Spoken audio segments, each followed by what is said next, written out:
Hi. Hi. Welcome to Why Are We Like This, a Heartstopper podcast. I'm Ashley, she, her. And I'm Alyssa, she, they. And today we are here to talk about Season 2, Episode 4, Challenge. Yeah, I'm very excited about this one. Buckle up. This is going to be like the polar opposite of last week. Not last week, last episode, where we were like, oh, we don't want to talk about this. We have so much to talk about. I have the most notes I've ever had for any episode ever. I don't have them written down, but they're in my brain. We're recording this on a Monday night, and I'm really concerned about my bedtime. Before we get into this one, I want to talk about the fact that I was like terrified of this episode when they released the titles, because I was like, challenge. What the fuck does that mean? I don't know. Promise threw me for a loop in a weird way that like broke me. But they kind of made up for it in challenge because I was like stealing for the pain. And like I knew the pain was really coming in heat because comics knowledge. But boy howdy, was this episode a welcome and pleasant surprise. Yeah, this is one of my favorite episodes of the season for sure. It might be my favorite episode of the series. Full stop. Bold statement. It's a great episode. I had a lot of feelings. I'm very excited for the point in which I'm going to read my note to you, which is just, I do not have coherent English language to communicate my thoughts about this. So I'm making this note to remind myself of my feelings and hope I have my shit together when we record. So another thing before we dive into it is that I want to point out that I saw so many parallels between this and Secret. Both episodes have like discussing hiding their relationship and struggling with hiding it as like a main plot point of the episode. And then we get the like, you've got some mud on your face and the ice cream on the nose, Nick wiping Charlie's face. We've got Tal and Elle saying once again, just us, and then going off together. And then we have Imogen making some very bold moves in front of a lot of people in both episodes as well. So it really stuck out to me how these are like mirrored episodes. Yeah. All right. Shall we talk about the episode now? Yes. All right. Season 2, Episode 4 was directed by A. Roslin and written by Alice Oseman. And according to Netflix and IMDb, this is the one where, on a school trip to Paris, Nick and Charlie try to keep their relationship under wraps. Elle and Tal reconnect at a museum. Imogen stands up to Ben. And we have a lot to say about it. And we have a lot to yeah, yep. I was trying to think of like as I like to call it. I can't. The one where head empty. No thoughts, just vibes. Yes. Speaking of no thoughts, just vibes, we come in with this like rockin' guitar. I love this song. I love it. Ironically, it's called Obsessed because I'm obsessed with it. I have used this song a lot to be like, it's okay. The song said it's fine. So we have that Obsessed introduction, and then I noticed this on my first watch, and I screamed it aloud to myself alone in my living room, and thankfully didn't awake my husband asleep upstairs. But my note is, the bus is blue and yellow! The bus is blue and yellow! Because when I noticed that on my first watch, I was deeply unwell. Because of course this show would find or just fucking fabricate a blue and yellow charter bus. Yeah. But it is Nick Blue and Charlie Yellow. And Charlie walks up to Nick, and Nick immediately is like, can I help you with that? And doesn't wait for an answer and just like grabs his bag and starts putting it away for him. And I'm like, What a little golden retriever boyfriend. Mm-hmm. And then we are 21 seconds into the episode, and I already go down my Google rabbit hole. So I would like to read the note that preceded the rabbit hole before presenting the rabbit hole.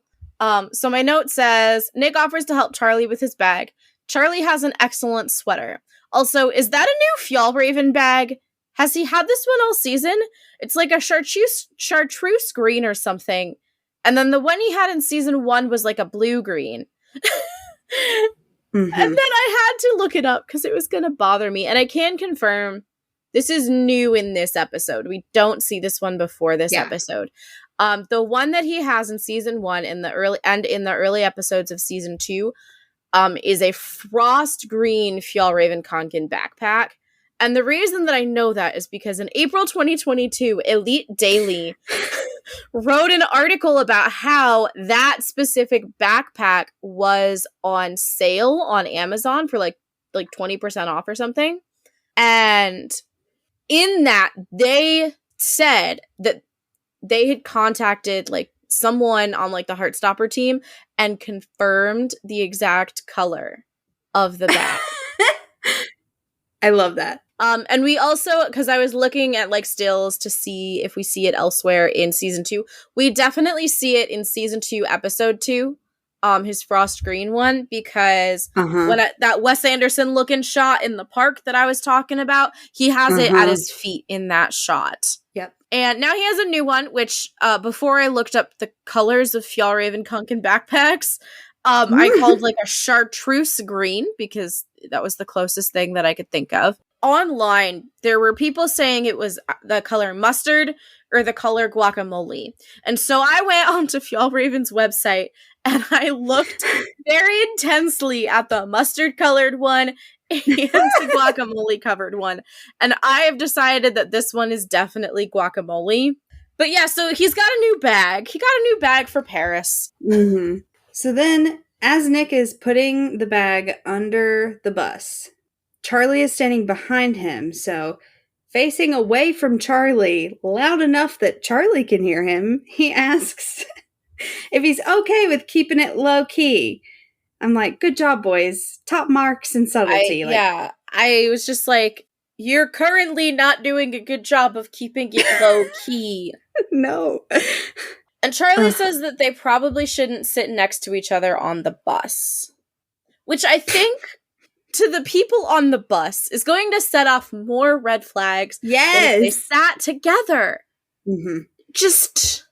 I'm like, boys, if they haven't clocked you already, sitting together on the coach is not going to be what does it. There have been many other larger flags for them to notice.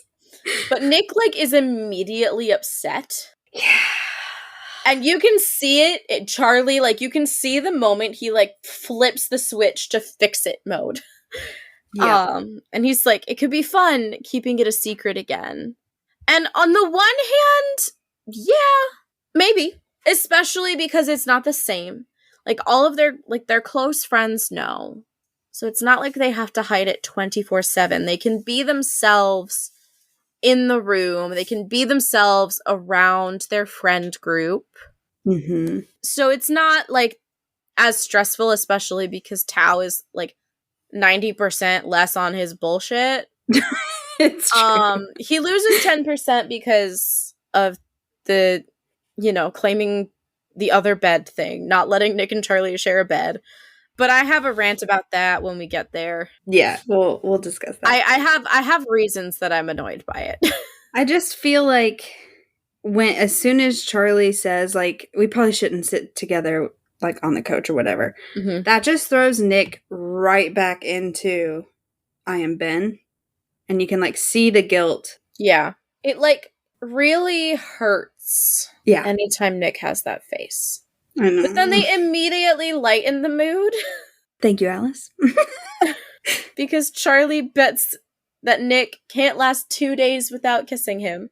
And his face, it's like flirty and goading. And I do not believe that a single person within a 5-mile radius believes that these are just platonic BFFs. I know. Also, I have questions about this challenge. I do too. My questions were later, but we can talk about it now. Okay, so he says that the challenge is that Nick can't kiss him for 2 days. I'm guessing that is taken extremely literally because Charlie is also constantly trying to kiss Nick. And then when they do finally kiss, it's Charlie that makes the first move. But then he says that Nick lost. It's so confusing. So is the challenge that Nick is supposed to resist kissing? He's supposed to turn Charlie down every time? Because I assumed on my first watch that it would be like a mutual challenge, right? They can't kiss each other. But it seems very one-sided. Yeah. So yeah, those were my questions. I was like, what are the rules? What are the stakes? Yeah, we're like, we need to put some parameters around this. Yeah. I think it's cute and fun, and it's like this really like sweet thing that we keep coming back to. But also, so Nick goes, "Oh, is that a challenge I hear?" And I just went, "Charlie, sweet baby, Nick is a rugby lad. He is competitive. You don't become rugby king if you're not competitive as fuck." I think that was the point, though, right? He wants to keep his mind on something else. Keep him focused. Definitely. This was before I fully understood the one-sidedness of this challenge, and I was like, Charlie, you're just depriving yourself of kisses for 48 hours. Why would you do that? Right. So they start getting on the coach, and Charlie sits with Isaac, and Nick sits with Tao, and I love this choice. I love a Nick and Tao scene. There's some excellent Nick and Tao stuff in this episode. Yeah. Really quick, and by that I mean not at all quick, tangent. When Charlie sits not down next to Isaac and they're chatting, Charlie asks what Isaac is reading. And Isaac says he's reading Les Miserables by Victor Hugo, which is, of course, the book that the musical is adapted from. And this is 19th century French literature, translated into English. And now I will say, I have not read Les Mis, primarily because I was a theater nerd, but I wasn't that much of a theater nerd to read 19th century French literature translated into English. But I do have a friend who was a different kind of nerd who did attempt to read Les Mis. And so I texted her and I said, hey, question for you. How readable is that book? Because I call bullshit on the fact that this is the book that Isaac reads on this train journey. This is also the point, Ashley, where I texted you and was like, hey, did you happen to jot down how long it would take approximately? So here's the thing. When we first see Isaac reading the book, he's about halfway through it. It is a chonker. It is a thick book. And he's about halfway through it. And so I confirmed with my friend that he's like definitely into the interesting parts. By that point, we're like, they're in the revolution and they're like doing the interesting stuff. But apparently the beginning is dry as fuck. And the rest of it, even though the story is compelling, this is a direct quote from my friend. She said, it's still an ancient French text and very dry. And given how fucking crazy some of these motherfuckers are on this bus for a decent percentage of the way, and given that by the time they arrive in Paris, he's finishing the book, I think it's kind of ridiculous to imagine him doing that on what's, from my research, ostensibly a 4-hour trip. I don't think that the rowdiness of other people would affect him much, though, considering he reads in every environment he's ever in. I guess that's true. But the time thing, definitely. The time thing, definitely. I also think I am an avid reader. I probably could read on pace with Isaac. Yeah, I'm sure. But I don't think it's doable in 4 hours. I'm not saying you're right or wrong, but if anybody could do it, it would be Isaac. Hang on. The Hobbit is 276 pages, and that took me 6 hours. Oh, okay. So, and The Hobbit was written as a fairy tale. it was written to be read by adults to children. So the story is supposed to be accessible to children. So, I mean, felt like the closest thing that I could think of in terms of density was like The Hobbit or like some Tolkien or some George R. R. Martin. Mm-hmm. And I know how long it took me to read The Hobbit because it's a story that I tell. It's a story that I tell people because I just like one day I was home from college and didn't have anything else to do. And so I just decided I'm going to read The Hobbit. My parents have these big comfy chairs in the living room. Like we have it's like a sitting room. We call it the quiet room because that's where my mom and I would go to escape the loud children. Fair. But I just sat in there, and with the exception of like stopping for snacks and bathroom breaks, I did not move like all day. I just read the book and it took me like 6 hours. And it was wonderful. Highly recommend. Anywho, that is my rant about Les Miserables. Yay. I knew it. My note just says Isaac is reading Les Mis - Alyssa ? It's like doubly my brand, so I'm like, yeah, awesome. Theater kid, book nerd. Right. Hi. So Nick sits down next to Tao and says hi. Tao doesn't say hi back, but this time it's not in like a mean way. It's in a like, I'm too depressed to speak way. It's also a little confused. He's like, huh? Yeah, like what's happening? Yes. And then Elle gets on, and I just have to say that she looks so good in green. Mm-hmm. And Nick, being a great friend, is like, oh, Elle, did you want to sit here with Tao? And she's like, no. I'm going to sit with the girls. Oh, fuck. And then Imogen, my sweet baby.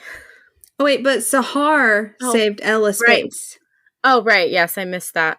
I just wrote sits next to Sahar, and I get very excited by the next rant. I know. I wrote it down. Moment. So, yeah. So Sahar has saved Elle a space. And so Elle goes and sits with her right behind Tara and Darcy. Yes. And Imogen and Ben are getting on the bus. I love this so much. Imogen's in the middle of a monologue, and I'm not sure who she thinks she's delivering. I think she thinks it's to Ben, but it also could just be to the bus. She says, it's the most Instagrammable city in the world, arguably, and I'm sorry, but nowadays you have to have like a 7-step skincare routine. So if I packed too much, then it's the patriarchy, not my fault. Queen shit. Imogen, I love you.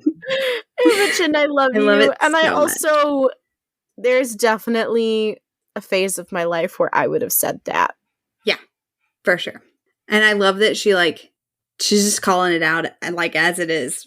And I'm like, yes, you tell him, girl.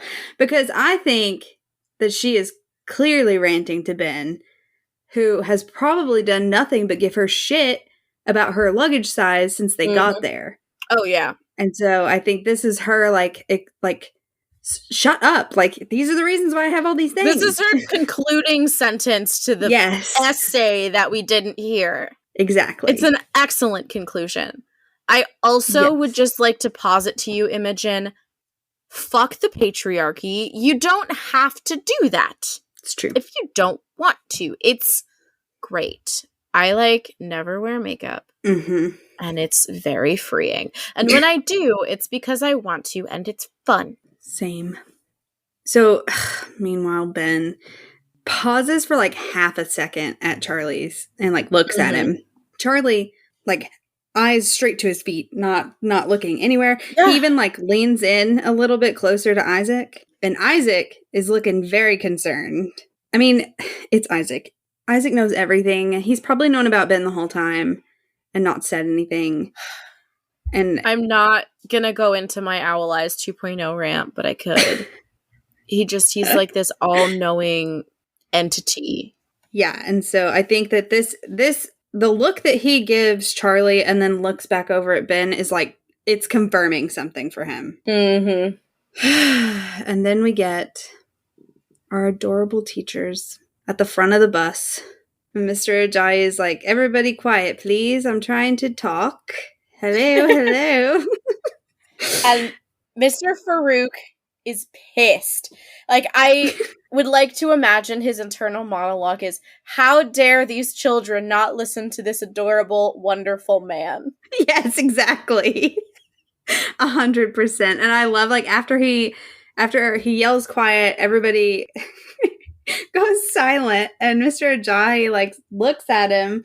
His just, like, one little nod he gives him, like, you're fucking welcome. Yes. Thank like, you, Mr. I love it so much. This watch through, I started thinking a lot more about the probability that Mr. Farouk and Mr. Ajayi have been, like, kind of, like, flirting, and, like, this has been a building thing for an amount of time, and that Truth or Dare is the culmination of all of that. Mm-hmm. I've been picking up on subtle little things that are like, oh. Yeah. Just because there's so much going on, and I love the teachers, but there's so much other stuff to pay attention to in this episode. But I feel like I really, like, keyed into it in these, like, little facial expressions, and, like, this, like, little, like, inner monologue that I've decided for Farouk and all of these things. So everybody cheers, they're taken off, and then we get these, like, individual shots of everybody's faces, and I'm like, everybody looks fucking miserable individually. I know my note is like, everyone is cheering and excited, and we cut to Charlie, then Nick, then Elle, then Tao, all of whom are in varying stages of concern and sadness, and I am so sad. This is supposed to be happy. I know. And I said, well, my whole note is, and I am so sad. This is supposed to be happy. Why is everyone sad? And then in parentheses, I know why everyone is sad. I just don't like it. Yeah. Oh, it's no good. I don't like it. And then we get this title card, which is like lightning that turns into, like, little hearts. Mm-hmm. It's not my favorite, but it's not my least favorite. Yeah, it's just kind of there. Yeah. It's a mid-tier one. And then we get this very long scene on the coach. Uh-huh.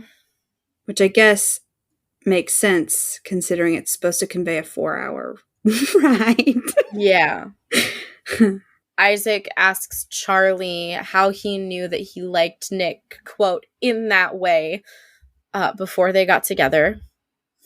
And Charlie's explanation is just so cute, and I feel like it summarizes the first 2 episodes of season 1 so well, where he just says, I just always wanted to be around him, but also anytime he was there, I felt like I couldn't breathe, and I literally could not stop thinking about kissing him. And then he looks back at James. He's like, maybe forlorn is, like, the best word that I could think of to describe his face. But then when he looks back, he seems, like, mad. I think confusion is maybe confused to convey, because I don't think he has those feelings for... I mean, we know he doesn't have those feelings for James, but at this time, watching it for the first time, I was like, I don't think he feels it, but I think he wants to feel it. And so he's like, how do I get there? Yeah. So then we focus on Elle's little face, and she's staring at Tao. And we, like, kind of pull out, and everybody is cheering.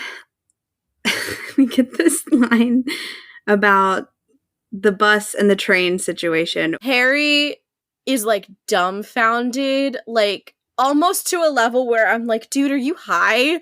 Yeah. Yeah. He can't understand how it would be possible for a bus to go on a train.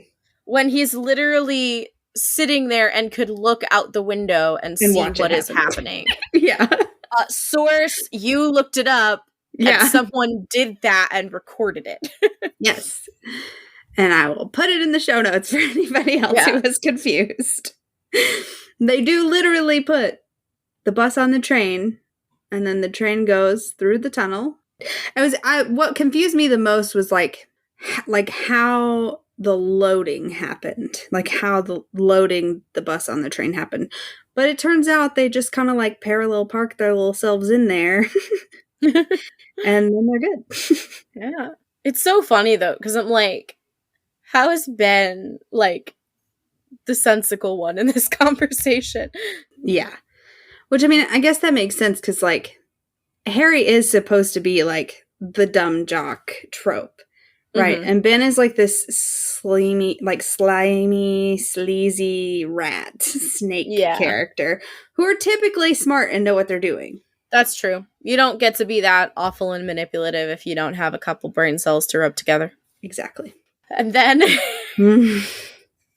we get Nick on the phone speaking French. Tao cracks me up. Tao is my favorite part of this. Just his slow, like, realization of what is happening.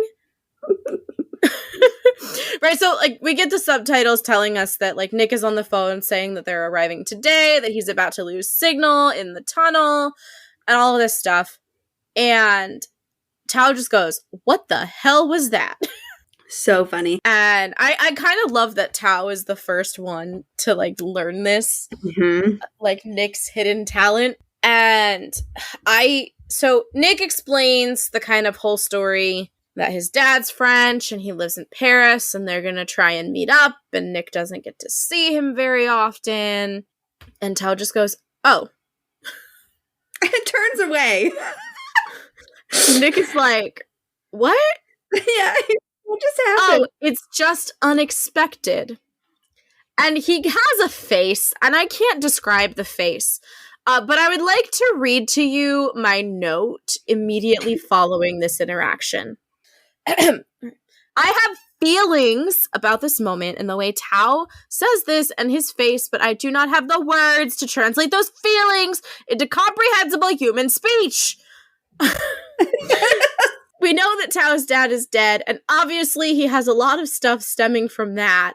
And I feel like he's maybe thought of Nick as this perfect person, but it turns out he also has daddy issues, which I put like squigglies around. So maybe he's not too bad. And it's like the kind of walls of Tao's like preconceived notions about Nick are starting to crumble, but in a good way. Yeah. And I have a lot of feelings about that particular turn of events. And it's just something Will Gao does with his face and his like torso. Yeah. That like communicates it to me. Because it almost like after this has a face of like, huh, like he's maybe not that bad. Right, exactly. And it just makes me feel things. Yeah. And I am proud of Tao. Yeah. He's made a lot of progress. Tao turns to look at Elle, and she's already looking at him, and he freaks out and ducks down, and he's, like, looking so embarrassed, like, she caught me, and I'm like, my guy, you caught her! My note is that he fully makes eye contact with her, and then very quickly and conspicuously turns around. Yeah, like he got burned. Yeah, try not to make it so obvious next time, bud. And then we have this adorable moment with Mr. Farouk and Darcy. Mr. Farouk is walking through the bus aisle, and Darcy stops him. "Sir, are we under the water? Then why can't we see any fish?" And Tara cackles. She's like, ah! Yeah, my note is, the subtitle here says kids giggle. I'm pretty sure the kids in question is just Tara. Yeah. Tara 100% dared Darcy to ask him, right? I don't know, like, because I think Tara knew that Darcy was being genuine, but also knew that it would be absolutely hilarious to see Farouk's reaction. Yeah. Which it is. It's 100% worth it. Because he just turns around and is already so fed up. And I'm like, dude, you're still on the bus there. You still got a week there and a bus ride back, bud. But also this is 100% how I would have responded to a question like this. just turned around and walked away. Like, nope, not engaging. And Darcy's like, she just is fully like, what? How is that a dumb question? Tara's like, well, it's not going to be made of glass. then she's like, oh my God, did you see his face? He was so mad. Yep. And then Mr. Ajayi announces that they're a half an hour away, and everyone cheers. And when he stands up and turns around to announce it, Mr. Farouk's like checking him out. Yeah. And side glance. And they make little blushy faces when he sits back down. It's very cute. And then we get this little Tara and Darcy moment that kind of breaks my heart. This situation stresses me out. Yes. Just every time I think about it, it hurts. Yeah. She says, we get to hang out in Paris, sleeping in the same bed, kissing as much as we want. It's literally going to be the best few days of our lives. And I have to commend Tara for saying this.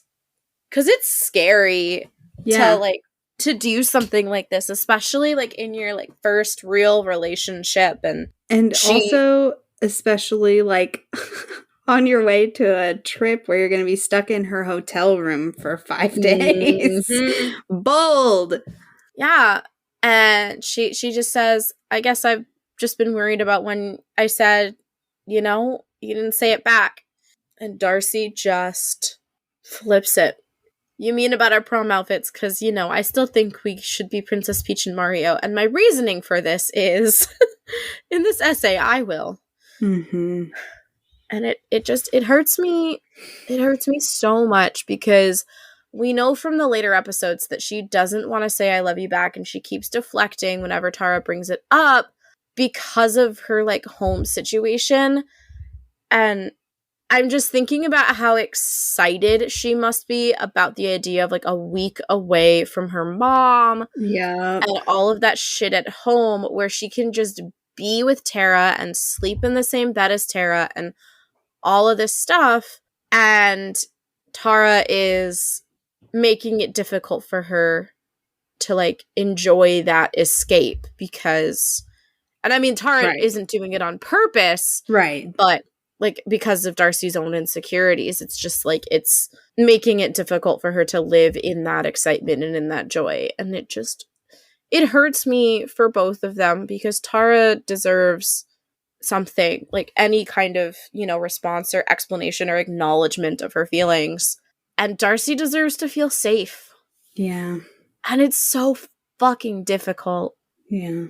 And this is just the beginning of it too. Okay, but before we move on from the scene, I have to say something I really loved of this season is Darcy's theme of having like dot makeup. Just like little dots of different colors in different places on her eyes. I love it. So good every time. And then also as this scene kind of like cuts into the like seeing Paris montage is what I've called it. We get the first couple of notes of a French song. I love that they put French songs on the soundtrack. It like really makes you feel in the atmosphere. Yeah. But yeah, we do. We get this like really cute like sights of Paris, like the Arc de Triomphe and the Eiffel Tower and some other shit I didn't immediately recognize. Also, this is where we see that Isaac is pretty much done with Les Mis. I see. When he was about halfway through it when they got on the bus. Also, I love that he's like reading French books in Paris. I mean, he's always very on theme. Remember when he was reading the rugby book at the rugby game? That's true, yeah. So yeah, we get like flashes of everybody, right? We get like Charlie and Isaac getting excited, and then Tao and Nick, and then the girls behind them you can see. And then we get like this shot of the teachers like definitely giving each other eyes across the aisleway. Pause.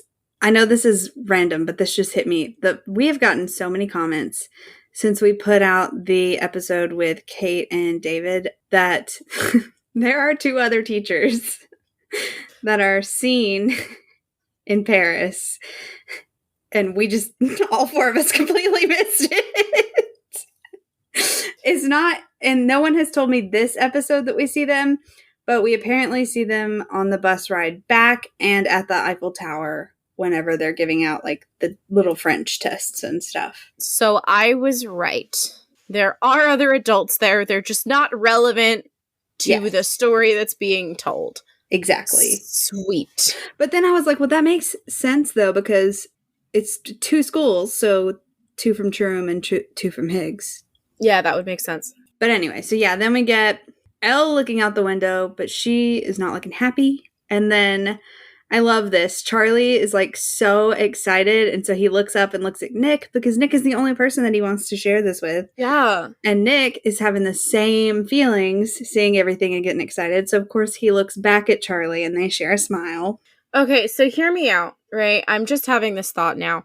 What if Charlie was not suggesting they don't sit together to like keep it a secret, but because he knew that in his excitement he wouldn't be able to stop himself from just making out with Nick in the middle of this bus. That's true, right? Fair. Like, fair. We know how Charlie gets when he's excited and it's kissy. I mean, Nick too. Yeah, so like it's probably, in hindsight, it probably was. To give them a physical barrier. Mm-hmm. Yeah. Okay, fair. That's a fair argument. And then we end this montage with fucking Ben being a creep, just like staring at Charlie and like smiling about it. I hate. Yeah. And Imogen like notices it and she's looking between Charlie and Ben and then looking pretty upset and looking down. I mean, I would have such a complex if I was Imogen. Like 2 boys in a row. When I first watched this season and I noticed they were doing this, like not only were they doing the Ben and Imogen stuff, and like I remember very distinctly because I like watched it a few hours after you, texting you and like complaining about, I was like, no! And you just being like, I actually like where it ends up, just trust the process. Yeah. And I was like, ah. So I was like, okay, the like Ben and Imogen stuff, this is, I think, an acceptable way for Imogen to grow as a character and to get Ben off the show. Mm-hmm. I don't like that they added in these like lingering feelings that Ben has for Charlie. Yeah. And how intense they are. I hate it. Hate it, hate it, hate it, hate it, hate it, hate it, hate it. Hate it. Yeah, it's not great. So then they walk into the hotel. And the teachers are giving them instructions. Mr. Ajayi. Poor hotel employees, by the way. And if you watch the like chaos that's happening around them, like there's like a kid with the phone that's off the hook, and he's like swinging the phone around. I'm like, what are y'all doing? Animals. Mr. Ajayi says they're in room 203 if anyone needs anything, and Mr. Farouk is like, but hopefully you won't.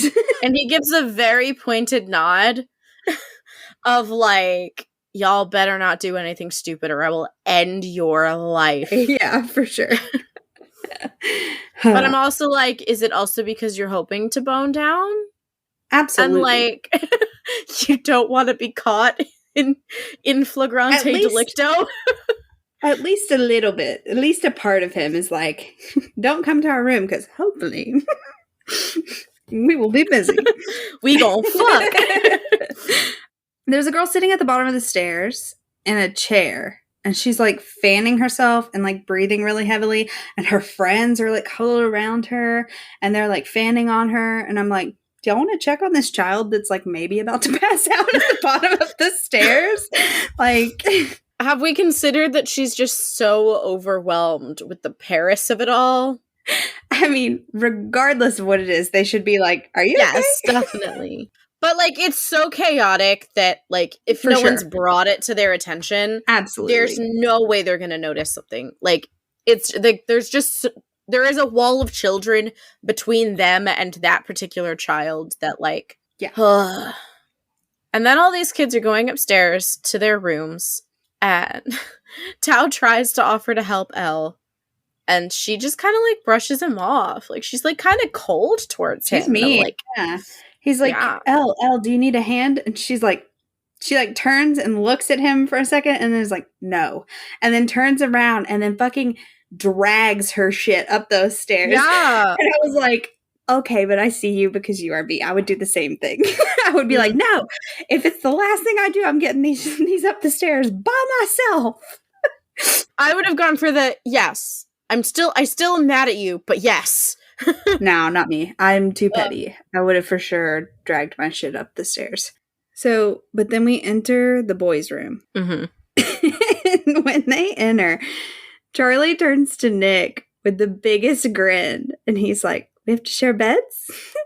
And Nick starts looking at the beds and he starts to grin. And then Isaac is like, I want this one. And Tal's like, I want this one. And both of their grins just die on their face. Yeah. Okay. So Charlie says that he'll share with Tal and Nick can share with Isaac. And Nick goes into the bathroom. And Tal says to Charlie, I thought you'd find it awkward sharing with Nick. Just standing next to Elle makes me feel like I'm being electrocuted. And on the one hand, I know that this is how it happens in the comics. Yes. But on the other hand, in the comics, Tao does not know they're together yet. And given that Tao knows they're together, it does not make sense for him to do this or say this. I mean, just because they're in a relationship doesn't mean that they have shared a bed. Yeah, I think it's the assumption. I do also think maybe... Well, because here's where I kind of go. I'm like, having a crush on someone is very different from, like, actually being together. And I feel like Tao is making a one-to-one equivalency. Like, when he says, just standing next to Elle makes me feel like I'm being electrocuted, I'm like, you're making a one-to-one equivalency where there isn't one to be made, because it's very different situations. And I feel like I don't know what, but I feel like there's the potential for a funnier line that could even foreshadow the love bite. Again, I don't know what it is in the moment, but I feel like there's a funnier line that could have been said there that could tie in with some other conversations and events that transpire through this episode and the next two. I think his intention was good in there. I just think that it's another display of him, like, not quite being able to read the room, you know? Yeah. Well, I also, like, and this again could be a Tao not reading the room thing, but, like, in terms of logistics, it makes the most sense for Isaac and Tao and Nick and Charlie to share, because, like, Nick doesn't know them as well. Right. And, like, Charlie is going to be the person in the room most comfortable with Nick, and Isaac and Tao are, like, Isaac, I feel like, would be more comfortable with Tao than with Nick. Yeah, well, my first thought when it got split up that way, I was like, you would think that he would be like, do you want to sleep with Tao since you sat with him on the bus by your own volition? Like, yeah, like, what are the vibes? I don't know. It doesn't bother me, especially because it leads to so many cute moments that I love. Oh, definitely. But juxtapose that with the girls' room. Chaos. Pure chaos. Darcy, Elle, and Sahar are jumping on the bed. And Elle is pouting. Elle is sad. Yes. And Tara says that there is, in fact, no being sad in Paris. And I would like to know if she's saying that for Elle or for herself. Both. Yeah, probably. And then we get... an adorable scene of our lovely teachers unpacking. And it's so cute. And I love how whenever one of them has their back turned, the other one is, like, stealing looks at them the whole time. Yeah, it's like the sexual tension of this scene of them unpacking and hanging their shirts. Yes. is intense. Like, my God. And that's something that we're going to get into in a special bonus episode in the future. Yep. So then we get Nick and Charlie saying goodnight, basically. Charlie, like, looks over and sees that Tao is, like, passed out. And he rolls over and, like, looks at Nick. And Nick looks over at him and they both smile. And then Nick holds out his hand. And Charlie takes his hand and they both, rub each other's knuckles with their thumbs, and it is fucking adorable. It is, but then, like, as it, like, cuts and, like, the implication is that they stay like that for a good long while, my arm hurts just thinking about it. And I'm like, this is kind of cute, but, like, Nick's shoulder's gonna be fucked up. Yeah. Yeah, my note is like, the leaves swirl us into the morning and Nick's hand is still out. That boy did not move all night. That I could never. His elbow? His elbow, yeah. Because gravity, the way it's, like, hanging off. Yeah, because, like, if I lay... Because, you know, sometimes you floomp onto your bed lengthwise, and so, like, your legs are hanging off a bit. Yeah. And, like, my knees get angry at that.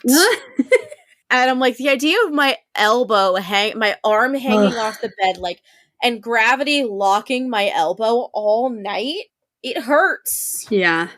I don't know. He's, like, 16. Maybe it doesn't hurt him. We're old. It's true. It's so true. But Charlie was like, nah, fuck that. I'm curling up. As he damn well should. I just couldn't lay that still for a whole night. Same. Ever. My entire life. I'm a flipper and a flopper. Yeah, we know that Charlie is like a cocoon when he sleeps. Yeah. And Nick is a sprawler. It's true. So. That is true. I love this next scene so much. Tao is chocolate. Yes, hot chocolate. I laugh so hard. Je suis chocolat. Hot chocolat. And Isaac is like highly entertained. Aren't we all? Aren't we all? But then Tao sees their apple juice French version. Yeah.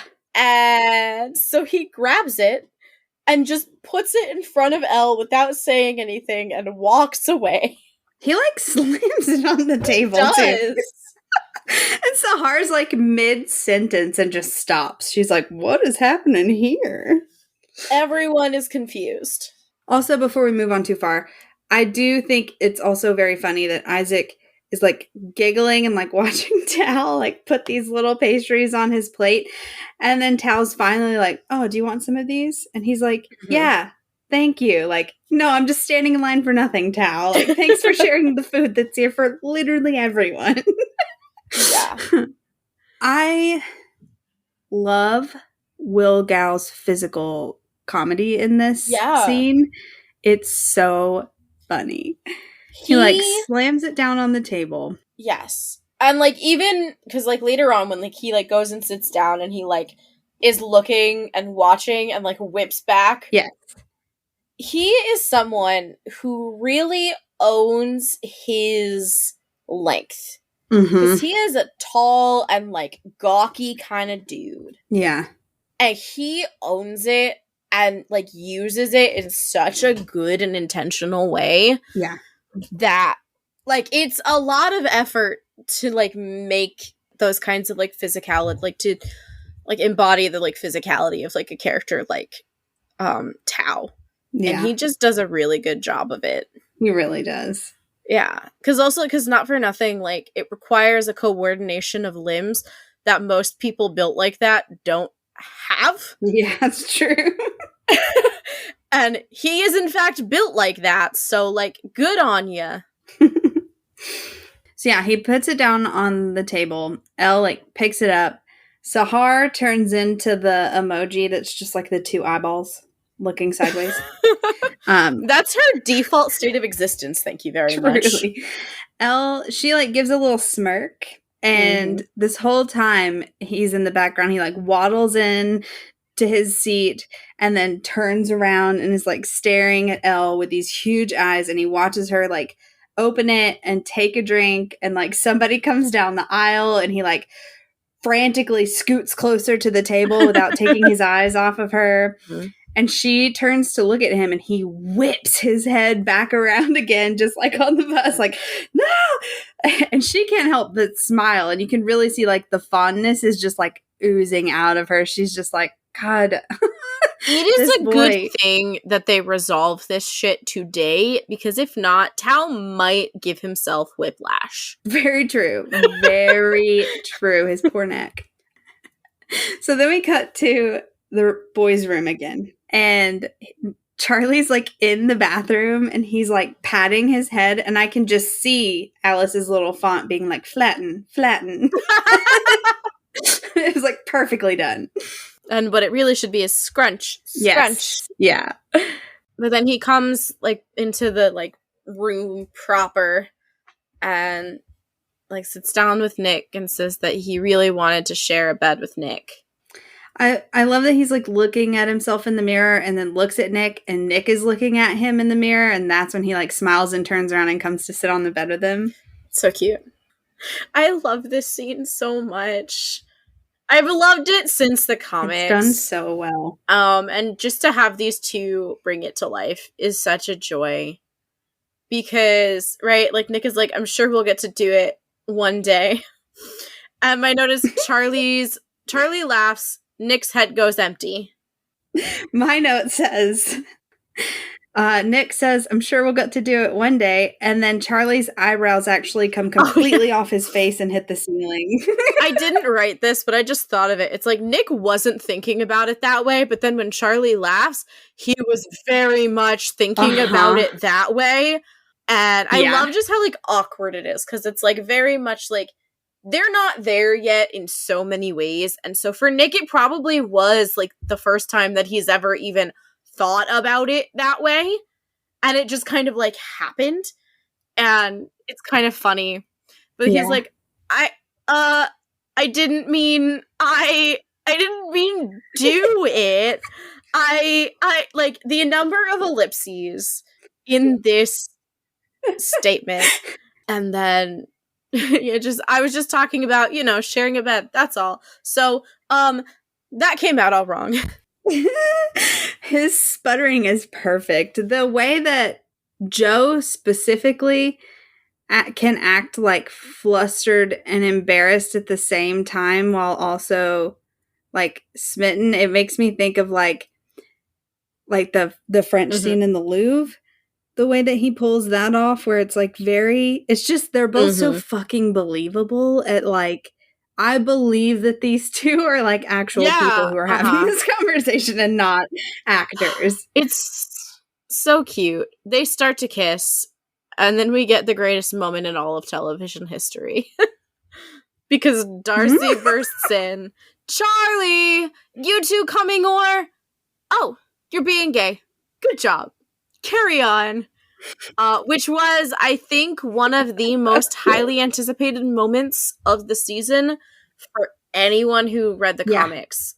And they like tacked it on at the very end of the trailer, like after the Netflix thing. And so some people were like sharing it after and being like, where did this come from? Where did this come from? I'm like, y'all turned the trailer off too soon.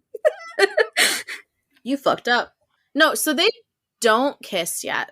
They almost kiss. But I just wrote they kiss, I think, because I was trying to type fast. Yeah. Yeah, they lean in, but they never quite make it. And Charlie's like, will we ever get to kiss without someone walking in on us? And Nick is like, well, at least I haven't lost this bet yet. Yeah. And Charlie's like, oh, you're going to lose. And I'm like, yeah, you're going to lose big. This is where I made my note of like, what are the rules of this challenge? Me Is too. there any way for Nick to win? Like, right. It's weird. It's adorable though. This is my note is also, this is where I started to question this challenge. Because my note is, excuse my full note so that you can see the journey that I went on mentally. Excuse you, Charlie. You're the one who was just about to kiss Nick. So it sounds like you're gonna lose. Exactly. Or is it just that Nick can't initiate kisses, but Charlie can? The rules of this challenge are extremely confusing. Are what we getting at here is that Charlie's like playing Temptress? Question mark. Who fucking knows? Who fucking knows? Alice knows. And presumably Joe knows. Yeah. Well, if either of you are listening, give us a call. Let us know. Email us at whyarewecast@gmail.com. Then we kind of have this like group gathering outside. Everyone's outfits look amazing today. Yes. Everyone. I love that when we hear them before we really see them, as we're like panning up. And all you can really hear is like murmur, murmur, murmur. And then you hear Tara go, we're going to see the Eiffel Tower. Except you're like, not. I love that I can pick that out. It's like, you're not today, my sweet dear. But it makes sense that she would be excited because this is their first like full day in Paris. I am not going to be using French pronunciations for anything. So I'm going to talk like an American. I did intentionally go for like a stereotypical American accent there. Mr. Ajayi says they get to explore Montmartre, and gives suggestions like shops, the Sacré-Cœur Church, and the Musée de Montmartre. And I'm like, they can just freely explore a foreign country until 5 p.m.? Yeah. Like, what the hell? I'm like, okay, so the closest I've ever gotten to being able to freely explore was like in high school, we went on a trip to like a local amusement. Like, it's not local at all. We went on a trip to an amusement park, and we just had kind of free run of the place, but there were like established check-in times where it was like everyone's gonna check in for lunch and like whatever. And also the like chaperones were around, like the teachers running the trip were around.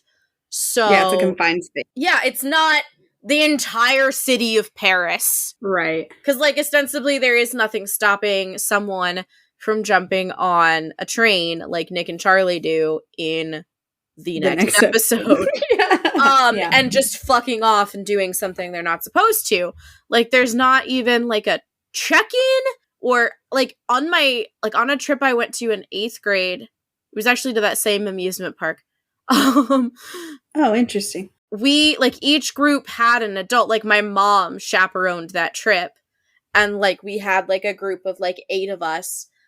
But someone in the group had to text the teachers in charge hourly of like, hey, here's who we're with. Here's the adult we're with. Here's all the kids.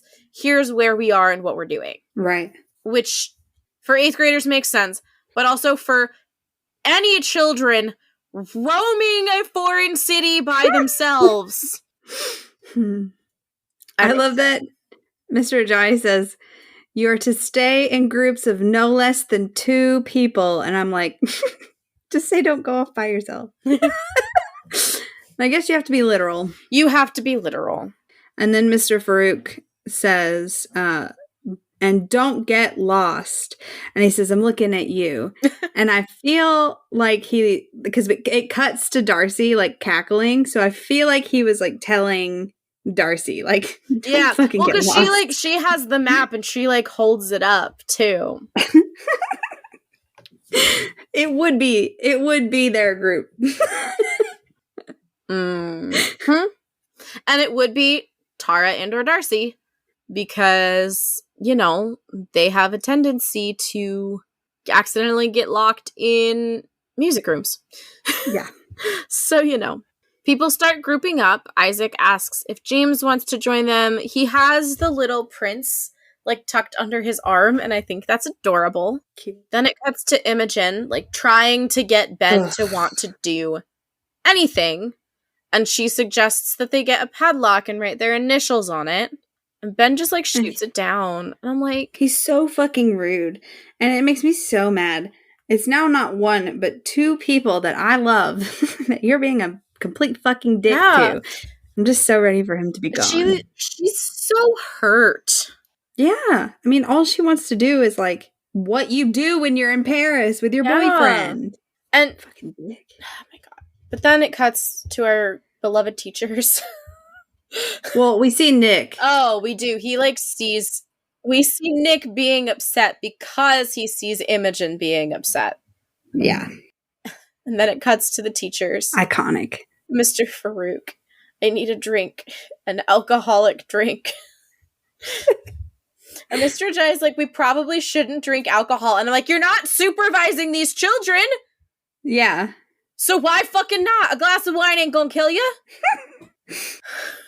But then, in lieu of alcohol, Mr. Farouk needs a croissant. Fair enough. This is my note in its entirety. This is when I texted you the other night.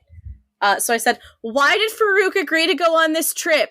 I 100% get why Ajayi would come on this trip. But why is Farouk here? It's not like he teaches French. He teaches science. If he were the French teacher, it would make sense. And then I said, in my headcanon, these two already have had a flirtship going for a while, and the scene in Truth/Dare is the culmination of that. Ashley, give me the fanfic! Look, I'm working on it. I put out a call today for Teacher Fix. Awesome. So. Yeah. So then we cut to the Paris squad team walking up the hill and like making a plan. And Tao and Elle are like walking awkwardly near each other, and we can hear Nick saying like, I'm craving ice cream. We've got to get ice cream.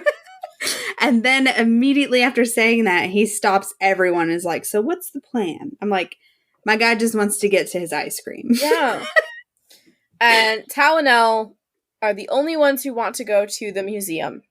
And Darcy is like, oh, I don't really want to go. Did you notice, though, Tara's face when Tao and Elle both say the museum at the same time? Scheming. She, like, the way she looks is like, these two fucking idiots.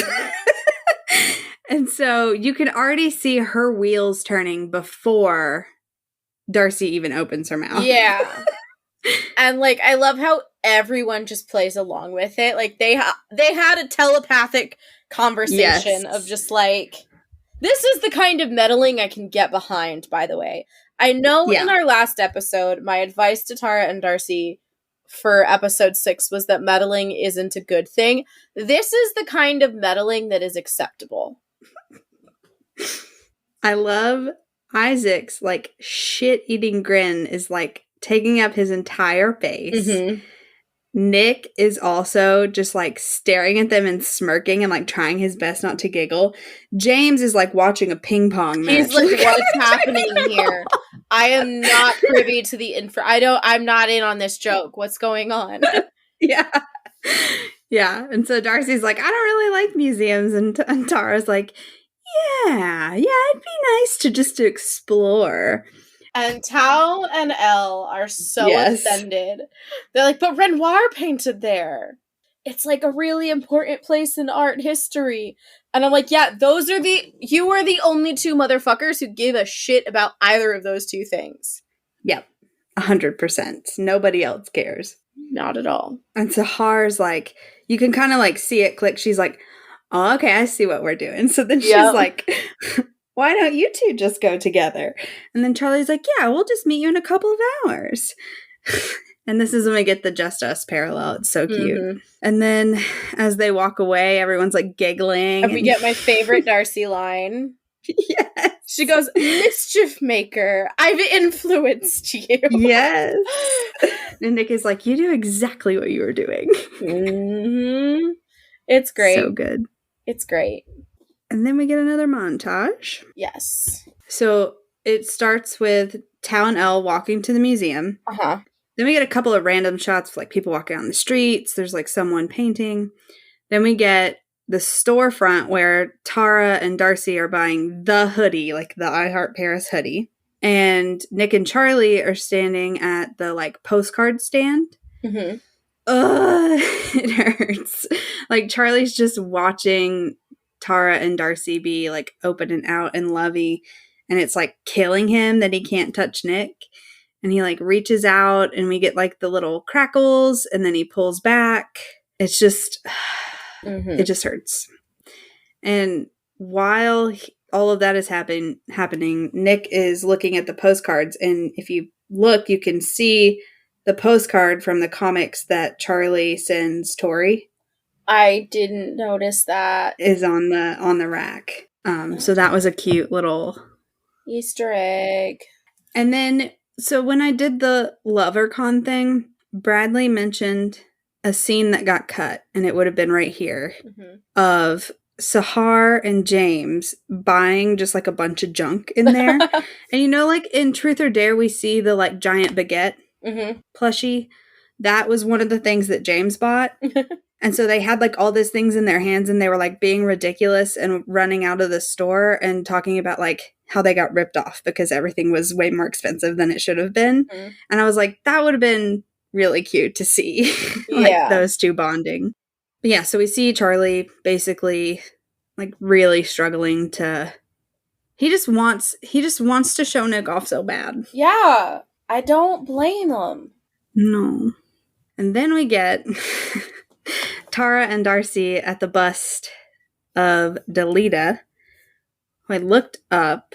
So she has become a cult figure since she died. She was a singer. So she was born in 1933 and died in 1987 and sold no less than 170 million albums. Wow. She recorded songs in 10 languages, from French to Italian and Arabic and German. Wow. And it says her success was so great that she is considered today amongst the 6 most popular singers in the world.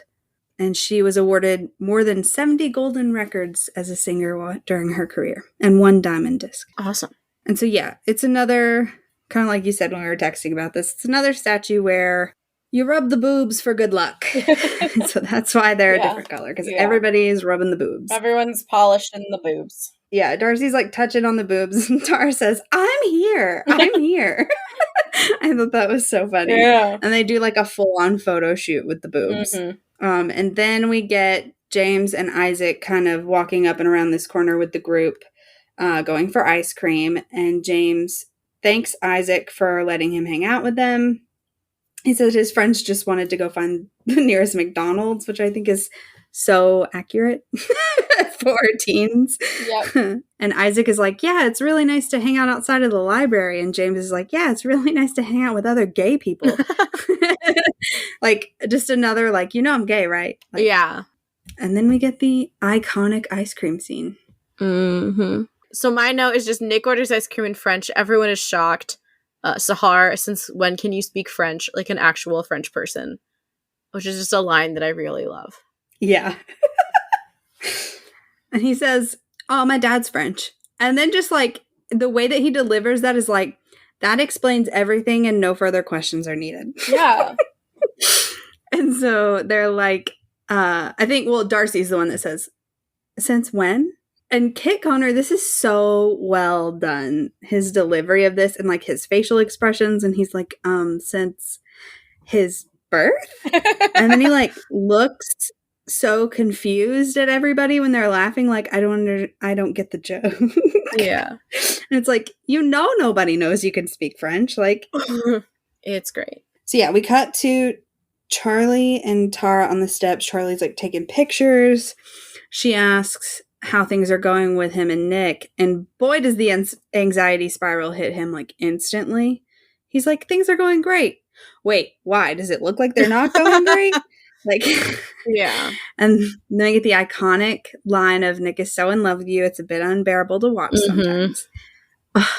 And then we get this like really good discussion between the two of them about being out and like how hard it is to actually make it through the steps of saying you're going to tell people and actually being out and open. Yeah. And so he says that he was jealous of Tara and Darcy because they can be open and he really wants that with Nick. And Tara is just such a gem. And she's like, it just takes time. Yeah. It took me forever to even be able to call myself a lesbian. And even then, we kept it a secret for like months. And then we get the ballet flashback. Which is so well done. And that's a callback to one of the mini comics, right? It is. Yeah. I meant to like go back and check which one it is, and I forgot. Yeah, I also didn't. I think it's Girlfriends, though. The color palette and the outfits and the animated snow. It's all so good. Oh, it's great. So it's Tara and Darcy outside of a ballet recital, and Tara's like freaking out, nervous, and Darcy's like, everything's gonna be fine.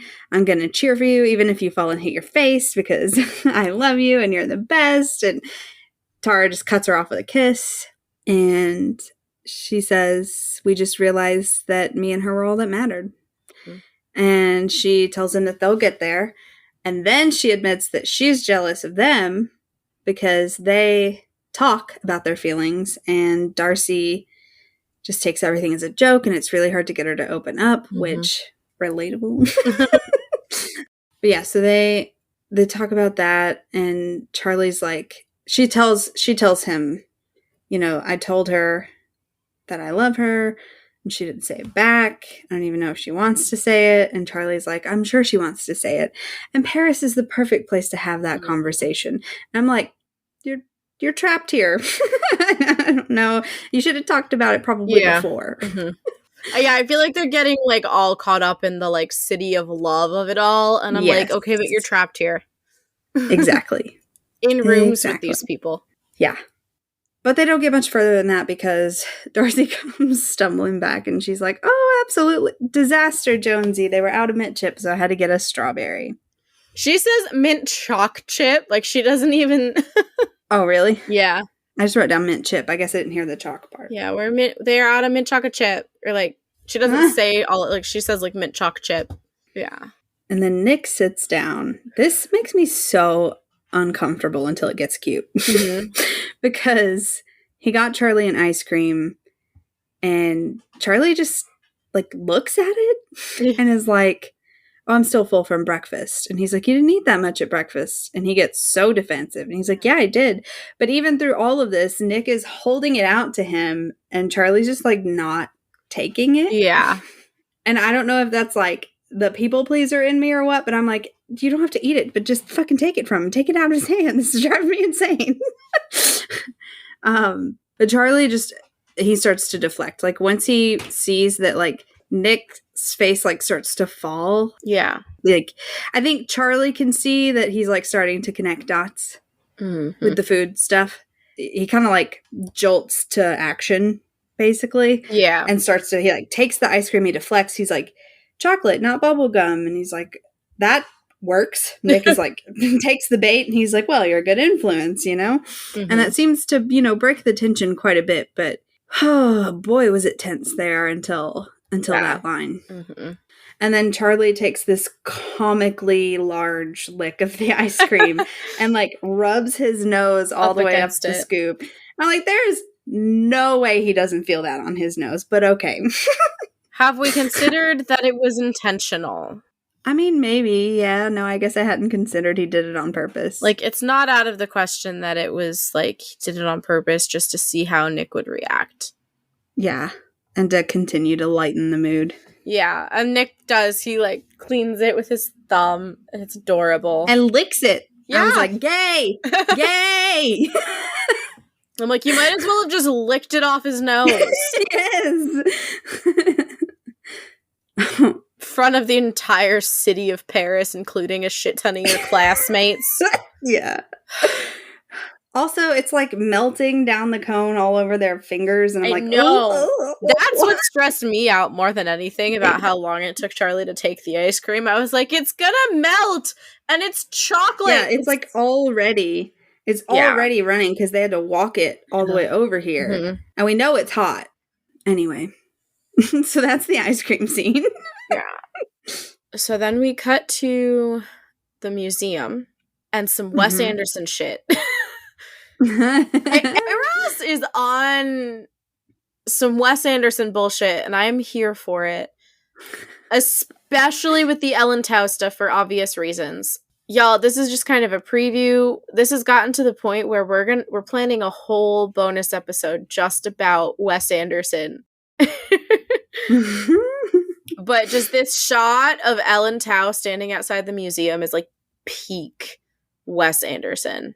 And I'm sorry that I'm so annoying about it, but it's like it's like very pointed. It's very pointed. It's very there. And I think too, because I have said this since we got the stills, especially the still with Ellen Tao, and everyone that I talked to, obviously, like, people who know who Wes Anderson is and people who don't, like, all were like, sure, Alyssa, like, pat, you're good. And I'm like, I was right, you motherfuckers, I was right.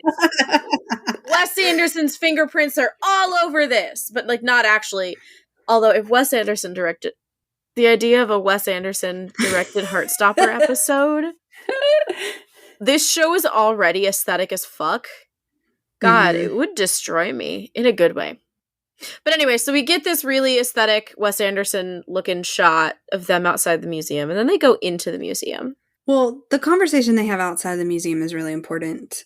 I like associate the gardens with being still within the confines of the museum. Oh, gotcha. Like I think you have to like enter the property in order to go there. So the gardens. That makes sense. Yeah, I was thinking of it as they're inside. Yeah. You're right. Confines of the establishment. Yeah. And then, yes, they do have a very important conversation in there, so we should talk about it. Yes. Elle starts to open up, and Tao cuts her off immediately, and he's like, we don't have to talk about it. And Elle, so proud of her, she's like, no, we should talk about it. Mm-hmm. And Tao starts saying that she was right, and things were better when they were friends. The way that she reacts to this makes it seem like that's not where she was going with it. Mm-hmm. But she like kind of shuts down after he says all this, which is like a theme with these two, right? Tao goes on these rants and shuts down Elle from acting on her feelings. But I am proud of him for being self-aware enough to realize that like his reaction to Naomi and Felix and being left behind and all of that is like his own shit that he's got to deal with. Mm-hmm. And he even says like, I get in my own head. Like he's starting to understand it. And I love it. I love to see growth. Yeah. So my notes make no sense. So I agree with everything that you just said. But I did not make sufficient comments for myself. But yeah, no, it's a big deal moment for them. It sure is. Elle says she doesn't want to stop being friends. Mm-hmm. And he says he doesn't either. And then that is that. That is it. They go inside after that. Part of the reason that I don't go back is because then I go head empty because the song that comes on, Mona Lisa, is so perfect. And it just makes me so happy. And I just want to live in it. I love the museum montage. It's perfect. I just want to say before we move on from the song that you should follow that creator on TikTok because they have amazing content and they are adorable. I am assuming you mean our listeners because as you are aware, I will not do the ticking or the talking. Yes, I do mean our listeners. I just wanted to clarify. But yeah, the museum is phenomenal. It's great. I want to go there. So it starts off, they're going up the stairs, and then we get this like shot of two rooms with a wall dividing them. Mm-hmm. And Elle's on one side and Tal's on the other. Mm-hmm. And then they switch sides. Mm-hmm. And then Tal goes to like go up the steps and Elle goes the other way. And it's just like this big dance of like pushing together and pulling apart. Mm-hmm. It's like just so perfect for visually giving us their relationship. Mm-hmm. And then we get this scene where they're standing in front of this painting and he yells at her and scares her. This was improv. Confirmed by Alice. I didn't know that. I love that though, but the we're in a public space. Is it that? It's either we're in a public space or this is a public space. Yeah. I can't remember it, but that's like one of my favorite lines. Yeah. It's excellent. He says, I can't help it. The colors, they reach out to me. It makes me jump. Something that I really love. Number one, just because I'm an aesthetic bitch. And number two, because, and I'm still like formulating this. It's not, I don't really have it fully thought out, but I'm obsessed with Tao's camera. It's like a 35 millimeter, which is great. That's very Tao, very on theme for Tao. But I also have been thinking kind of recently, and again, I don't have any actually written down or formulated thoughts on this. So this is me just talking. But I was thinking about the idea of like Elle being someone who likes to draw and paint and Tao liking photography and like the differences between those art forms. And, like, photography just being very factual. I mean, obviously, there's things that you can do in editing and things like that. Right. But that, the art, like, the act of photography in and of itself, this is what it is. Right. And that, I feel like I imagine Tao being very, like, comforted by that. And yeah, I can see why he would have an eye for that and a knack for that over art, like drawing, which is so much more subjective. Yeah.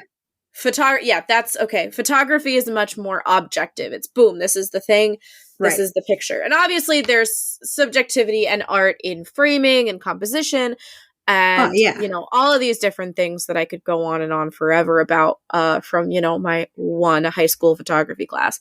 But I really like the idea of that being an art form that Tao gravitates towards, not only because he's into movies and film and it's similar skills, and then art just being a lot more, I keep saying art, but photography is art. Drawing and painting are more subjective. There's a lot of interpretation because you're creating everything from scratch. Yes. I love this. And there's something there. Yeah, and there's something in the way that they're so similar and so different at the same time. Yeah. I love this. Yes. It all just came to me, and it's just because I don't know. It just happened. My brain is a mysterious place. My next note just says they go in this room together and flirt some more. I think this is when they're like having the conversation and he says like, it could be you next year. And she's like, it will be. I'm manifesting.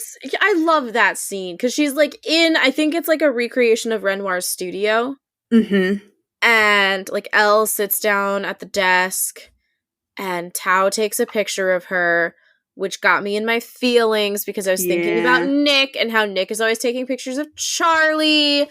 And I'm not going to continue talking because I'll get in my feelings. I don't really want to be in my feelings right now. I'm good out here.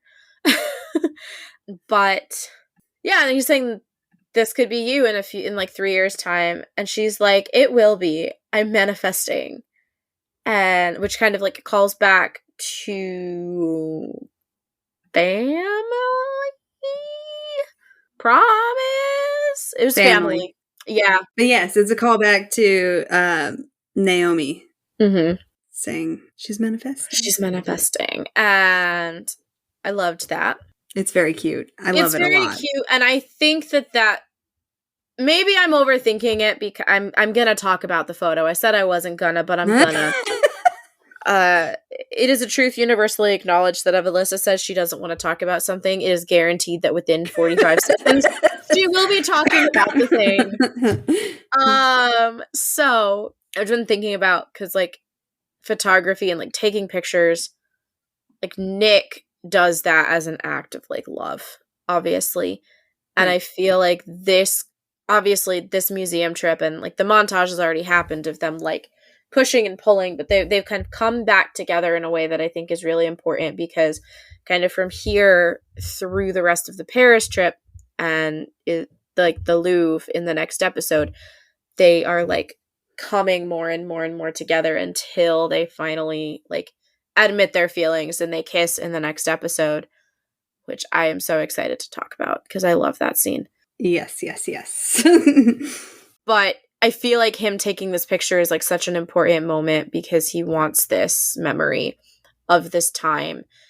And I don't think if they were still in a bad place, I don't think he would want it. Or if he was truly kind of putting his feelings aside, he wouldn't want that picture. Yeah.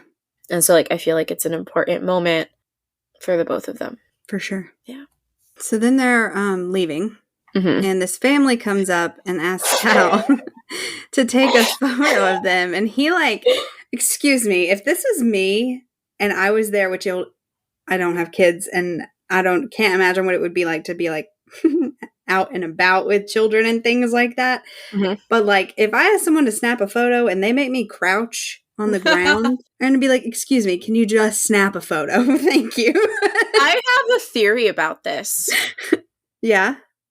I don't think he was making them do that. I think he was getting down to get a better angle.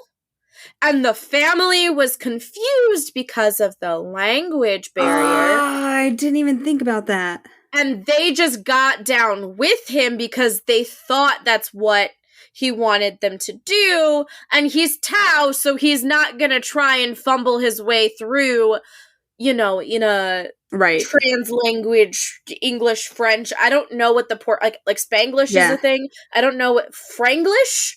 I don't know if that's a thing, but whatever that, like, kind of like mix of English and French, to try and communicate. No, stand up. Like, it's just, I'm like, that's what I'm imagining, because I am the kind of person who would do that. Like, I would get low to get a better angle, and I'm pretty sure if they got low with me and didn't speak the same language as me, I would just roll with it.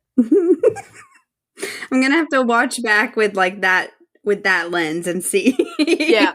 It's kind of like out of focus because it's further back, but there's a lot of confusion and hesitance, and I'm like, are you confused because you were just told by this English teenager to crouch?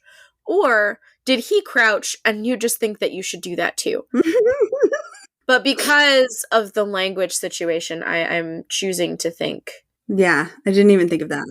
Yeah. But Ella's like totally enamored by this moment. Oh my god, yes. She's like, she's thinking, fuck, we just said we were just gonna be friends, and I'm still completely in love with this kid. Fuck. She gets a little butterfly moment. And then it cuts to them rejoining the group, and like Charlie doesn't even let them split up before he's like grabbing Tao and dragging him over, like, well, tell me. And we can hear Tara like squeal in the background. It's so cute. And like, it's very summer lovin', the way that they're like talking. Yes. But it's very like, it just, we just hung out and everything's back to normal and everything's fine and we're just gonna be friends. And then I go, yeah, and everybody else is like, okay, we believe that. Yep. And that's one of the fun things about having read the comics, I feel like, going into this season, because it's just like, no, you're not. Yeah. Yeah. I hate this part. We cut to Imogen and Ben, and she's literally just asking him to do anything. Like, literally anything. And he is just completely ignoring her. He's completely unresponsive. He's not making eye contact. Like, what the actual fuck, dude? Why is he on this trip? I know the answer. And I hate it. But why is he on this trip other than to fucking stalk Charlie? And then Nick looks over because he can, like, hear Imogen begging. And he gives her a sympathetic look, and she kind of returns it and gives him a little wave. And then Ben gets all territorial and, like, grabs her and, like, jolts her towards himself. And she's, like, totally disgusted, as she should be. And she's like, ugh. And she, like, shoves him. And she's like, get off. And so she walks over to Nick and Charlie. And, of course, they welcome her with open arms. And Charlie is, like, going the extra mile to be like, what have you done? Have you done this? We should do this together if you haven't done it, which is just, like, lovely to see, because there could have easily been animosity on Charlie's end. Yeah. With the Imogen situation. But I'm glad that they didn't go that way. Yeah. And I also think, like, Charlie knows that Imogen doesn't know what's up. Yeah, I just meant with, like, Nick and her asking him on a date and all that. Like, there could have been teenage jealousy between the two of them, and I'm glad that there's not. Yeah, I guess because of episode 1, like, that hasn't even crossed my mind of just, like, how well she's integrated with Charlie, if not the rest of the group. Yeah. Pretty well thus far. Yeah, but they welcome her with open arms. And then we get this little rant on the bridge. I love this scene. I love this scene so much. It's incredible, because Imogen is just like, I'm not even sure he likes me that much. And Elle, the queen of the hour, asking the question everyone has been asking since episode 1. Do you even like him? He sounds horrible. And Imogen... She's like, wait a minute. She hits them with the Uno reverse. Yeah. Yeah, exactly. Also, by the way, the whole time that all of this is going on, Nick is just looking extremely uncomfortable. Obviously, because he can't say what he wants to say. Yeah, like, what do you do if you're Nick in that moment? I know. Scream. Just scream. Mm-hmm. But so, yeah, she's like, I thought maybe you and Tao and Imogen, and Elle is like, no, like, so quick and so loud. Shut it down. Desist immediately. And I love that Imogen calls her straight out on it, too. She says, I may not have the best track record of relationships, but I think that being honest is better than living with regret. And when she says that, she, like, gives Nick a smile, like, tee. Well, but also, when she says, I may not have the best track record with relationships, she gives Nick a knowing look as well. Yeah, and Nick, like, laughs. Yeah. More importantly. Yes. In the background. In the background, Tao... I don't even know. My only note on this is, what the fuck is Tao doing on this bridge? It's like a weird walk dance thing. I have it written in my own words. I don't know if it's a very good description or not. I would love to know how you chose to describe this. I couldn't even fathom words to describe this. Okay, it says, meanwhile, in the background, Isaac, Tao, James, and Charlie are walking, and Tao starts talking, and then he starts waving his hands around animatedly, and everyone then gives him their full attention. He's like pointing and speaking very intensely, and then Isaac responds and says a few things to him, and then Tao starts to walk a little unsteadily, like he's walking on a balance beam, and then that morphs into this wild hip wobble and crazy hand waves thing. And then I don't know what he does. This is a wiggle and a wave, and he pretends to swing a lasso, ? And everyone is like, stop, Tao, stop. And they're all cracking up and cackling. And I would kill for the deleted close-up scene to know what this conversation was. Yes, please. I want to know two things. What is the fucking direction for this in the script? Yeah. And or what words did Eros say to Will Gao to elicit this situation? Yeah. And Will had mentioned that there was one scene where they were trying to make each other laugh as hard as possible, but I swear he included Kit, like, in the group, and Kit's not really in that part of the scene. So I don't know if it was this or something else, but he was like, try to figure it out. So I don't know. Yeah. But my last note on this scene just says, fuck Ben and wasting my time on him. Give me the shenanigans scene. Yeah, like, that's one thing. I love the shenanigans that we do get, but we don't get enough shenanigans. Too much Ben, not enough silly. Not enough shenanigans, yeah. Agreed.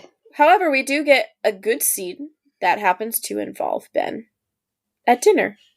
This is a nightmare. This is my nightmare. These poor servers and kitchen staff. And teachers.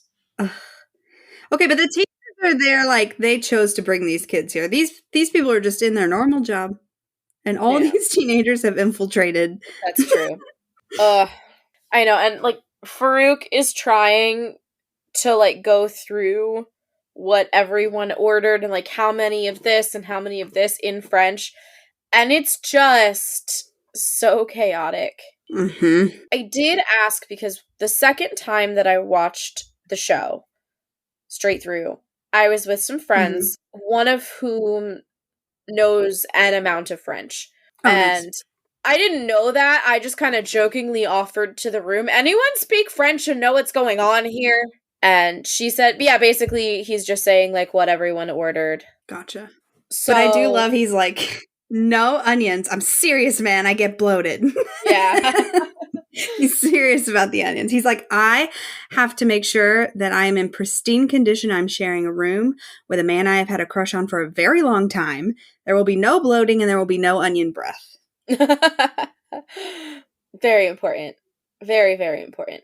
Also, just before we move on from the French conversation, if you do speak French and you do know what he's saying, please let us know. Just because we want to know. Yeah. We then encounter a problem. Yeah, it's the same problem we've had since episode 1 of season 1. Right, so everyone's sitting down, and Charlie's sitting down, like, across from Nick, like, with all of their friends.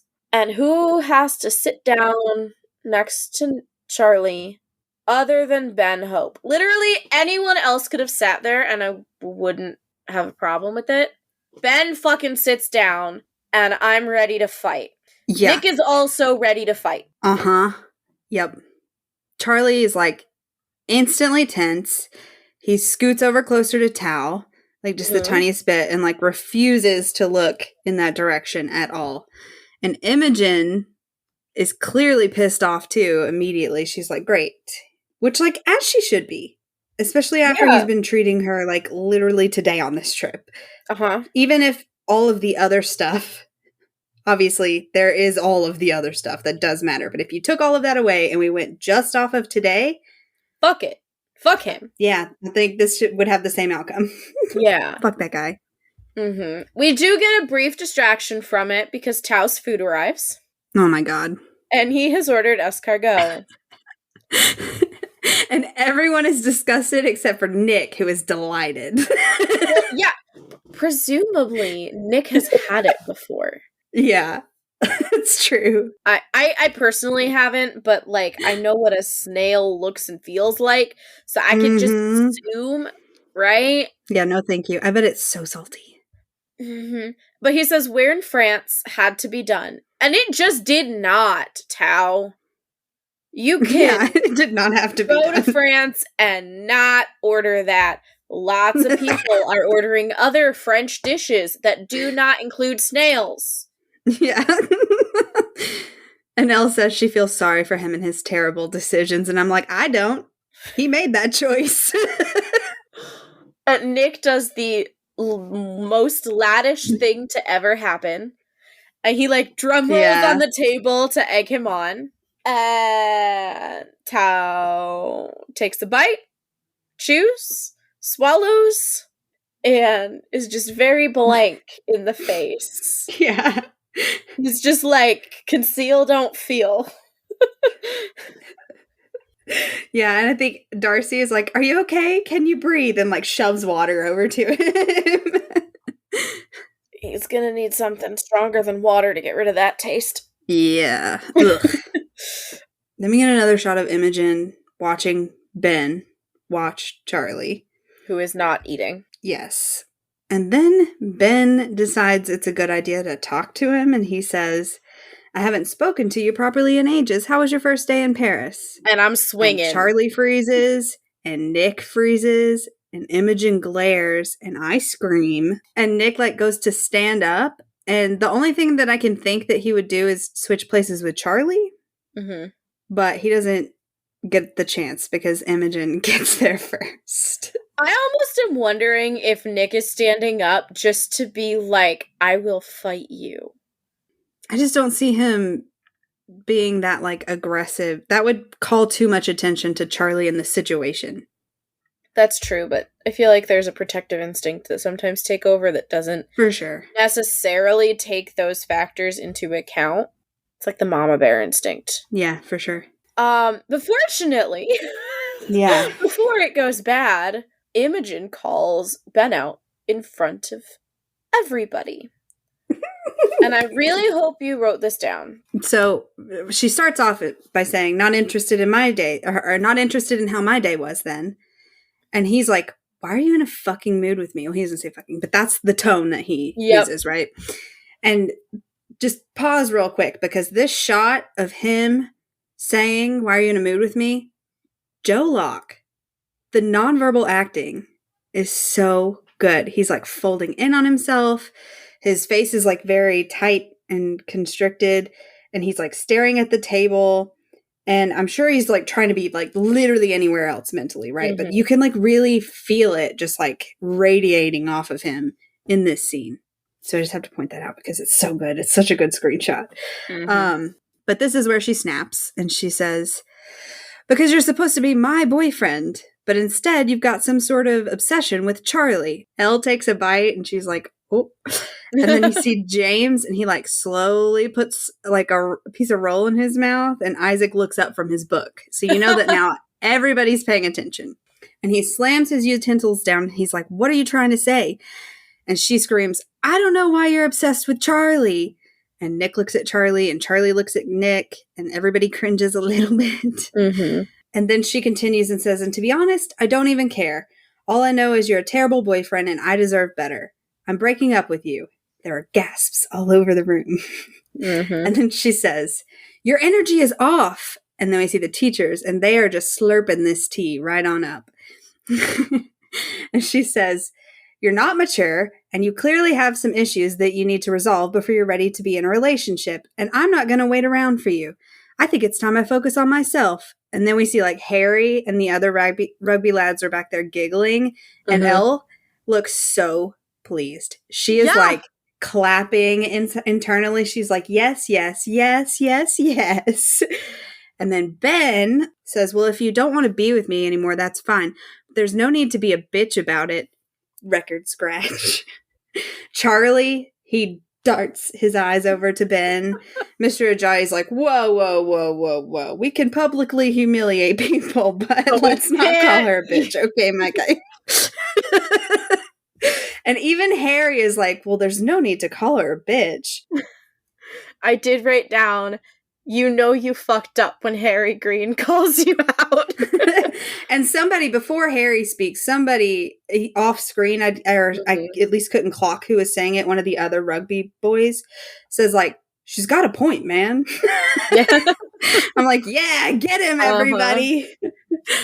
And this is the part of the scene that I think is so interesting and is such a like indication of Ben and how his brain works, because he looks at Nick like Nick did all of this. Like he literally looks at Nick, looks around, looks back at Nick, and then scoffs and gets up. Like totally thinks that he has no blame. This is all Nick's fault.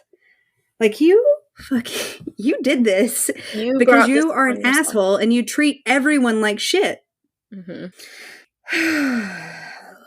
Okay, so here's how I feel about this. I'm so proud of Imogen. I love it. I do think that she should have left Charlie out of it. I think that she was just kind of processing verbally as it happened. Had she planned that, I don't think she would have called this Charlie stuff out, but it was a emotional explosion, and if anybody understands that shit, it's me. So I do get that, and I think he deserved it. I think he deserved every bit of that public humiliation. Same. I know. I like from the beginning. I remember the first time watching it being like, yes. Yeah, yes. I know, me too. Yes. And then she says, your energy is off, and I died. Yeah. I was just like, Imogen, my love! I know, I love it so much. And like the way that she does this is just like yes, she snaps, but it's also like so fucking brave, because I feel like she very easily could have noticed this and been like, no, fuck it, and I'm gonna end it in private. But Ben kind of deserves to get told the fuck off in front of the entire trip. 100%. Which the teachers know, which is why they don't intervene. Exactly. Yeah, they know. And it's just so good. And I mean, shout out to Ray Norwood for just killing it. Like the tears. It's so good. It's perfect. Her hands are shaking. Put her on an Emmy for Someone list. Yes, absolutely. Because she's killing it. I mean, I feel like an Emmy for everyone in this show, but yes, yeah, they all are so good. God, it's perfect. So Ben throws a little fit and stomps off, and Imogen stands up. And when Imogen gets up, we get this like long shot of the table where you can see everyone, and Elle leans, like goes to lean like she wants to say something to Imogen, but Imogen turns around and walks away. And she leans back, and that's when you see like Nick and Charlie exchange a look, and they get up, and Elle looks at Nick and says, she's done nothing wrong. And I'm just like, I love it. I love that Elle is like, that's my woman, and I'm going to support her. Like, yeah. So good to see. Then we get Tao saying, he gives me such like stinky energy and like a stinky smell. And Darcy's like, yes, it's a stinky smell. This is, accurate. They're so funny. Great. Love it. Love them. And then we go to the bathroom. So I love that even though she did kind of like not really throw him under the bus, but like draw a lot of attention to him inadvertently in her word vomit, Charlie knows what it's like to be with Ben. Yeah. And he wants to make sure that she's okay and that she's supported. Plus, on top of that, she just absolutely put Ben in his fucking place publicly. And I think that part of Charlie was fucking like, hell yeah. And so when she's like, I'm sorry, I probably shouldn't have done that in front of anyone. Charlie's like, well, I think it was one of the coolest things I've ever seen. And I'm like, I love it so much because he, again, could have easily been like, why did you have to point, why did you have to bring me into it? Like, but he knows what it's like. And he also knows why Ben is obsessed with him. Yeah. So I just love that he is there to like support her. When she looks at him and is like, did you and Ben ever, it breaks me. I know. And like, I mean, also the way that like Nick and Charlie look at each other breaks me. Like that whole moment, I just crumble to pieces every time. It's so believable. Like the pain. You can really see the pain. Yeah. And then we get Imogen. Everything would be so much easier if I was into girls. The way I screamed. Because also, not for nothing, I feel like the amount of times that I've heard people say this in real life, a lot of those people are queer. Come out later. And don't realize it. I know. I was like, just, to out loud. It was out loud. It wasn't just to myself. The first time I watched it, I was like, oh my God, is this real life? Is this happening? And then I love Nick and Charlie's like knowing look of like, it's not that easy. I don't know about that. Like, like people are still people. Yeah. She asks for a hug, and Nick gives her such a good Nick Nelson bear hug. I know. It just looks so nice. Like, bear hugs like that are my favorite. I know. It feels so comfy. Right? I'm married to Nick, so I get them all the time. And then he, like, pulls Charlie into it, too. And it's just so tender and sweet and precious. And Nick is so happy. He's got two of his most favorite people in his arms. I only say two of because Sarah Nelson's not there. And True. Now Imogen's no longer in this abusive relationship that he's been so worried about. And Charlie's there and everyone's safe and in his arms. And he's like, yes. There also has to be this sense for him, too, of like, I can keep them safe here. Because he is a golden retriever. And so yes, he is. He's very loyal and very protective. Yep. So then we go back to the boys' room. So actually, before we move on, because I have a book watch, I missed a previous book watch because I got so caught up in the Imogen dinner of it all. Right? At dinner, Isaac is reading The Awakening by Kate Chopin. What is that one about? The Awakening is a novel by Kate Chopin, first published in 1899, again with the 19th century literature. Dude, chill. Set in New Orleans and on the Louisiana Gulf Coast at the end of the 19th century, the plot centers on Edna Pontellier and her struggle between her increasingly unorthodox views on femininity and motherhood with the prevailing social attitudes of the turn-of-the-century American South. It is one of the earlier American novels that focuses on women's issues without condescension. It is also widely seen as a landmark of early feminism, generating a mixed reaction from contemporary readers and critics. The novel's blend of realistic narrative, incisive social commentary, and psychological complexity makes The Awakening a precursor of American modernist literature. It prefigures the works of American novelists such as William Faulkner and Ernest Hemingway, and echoes the works of contemporaries such as Edith Wharton and Henry James.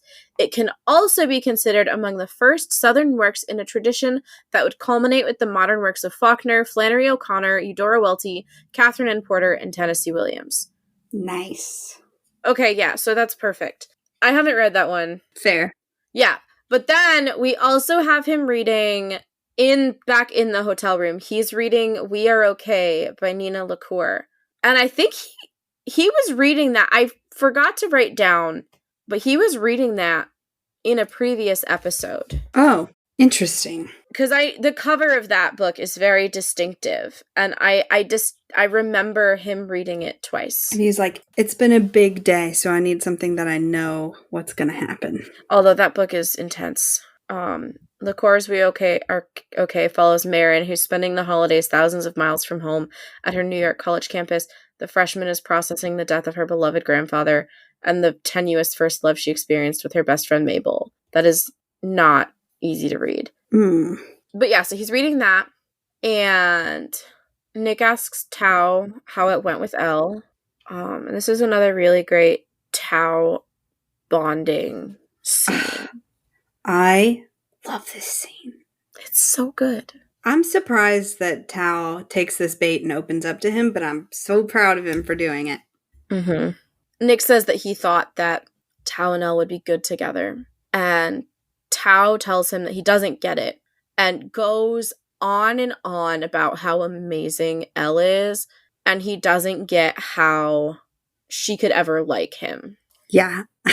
He says she's literally the most amazing person in the world. And Nick sits up and crosses his arms when he says that. I think probably to show that he's fully paying attention. But in my head, I giggle every time and see this as him being like, well, that's literally impossible because Charlie's the most amazing person in the world. But please continue. Yeah. And then Tao has his Ken moment where he says, she's so cool and interesting and beautiful. And I'm just Tao. Every time I think of Barbie. And then Nick is so sweet. And he's like, oh, I think you're cool and interesting. And Tao's like, oh, but not beautiful, huh? And I love that, while this is going on, Isaac is still reading his book. But when he says, was it, you're a good-looking guy? I said, you're a good-looking guy if that's what you're worried about. Yeah. Yeah. And Isaac looks up and looks at Nick with such a soft, fond look, like thank you for taking care of my friend, and you're a good one, it's such a cute little, very quick moment. Yeah. And Tao is like, I thought you didn't even like me. Projecting much. He has never once shown any indication that he doesn't like you. And he's like, I do like you. You're funny and you're into weird indie films that I probably wouldn't understand. And Tao's like, that's true. And he says, you care about your friends so loudly without worrying what anyone else might think. And that's really cool. And I'm like, that's the most accurate Tao description I've ever heard. He cares about his friends so loudly.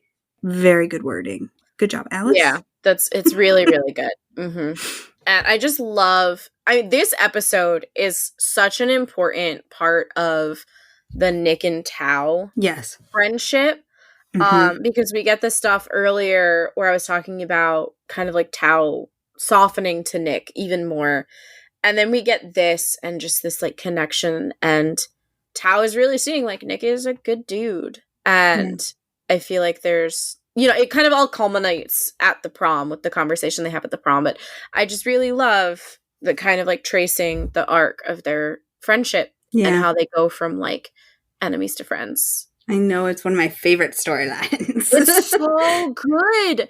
It's so well done, and it's really well done without being a main plot point. It's just something you get nuggets of here and there, but those nuggets do so much work in such little time. Yep. But at that, Tao's like, and I'm tapped out of being able to do deep talk and I need a snack, so I'm gonna go hit the vending machine. Same. And so he invites Isaac and they leave. And Nick is lovingly looking at the bathroom door where Charlie is. And then he picks up his phone and goes through his pictures and posts a picture of them with their ice creams.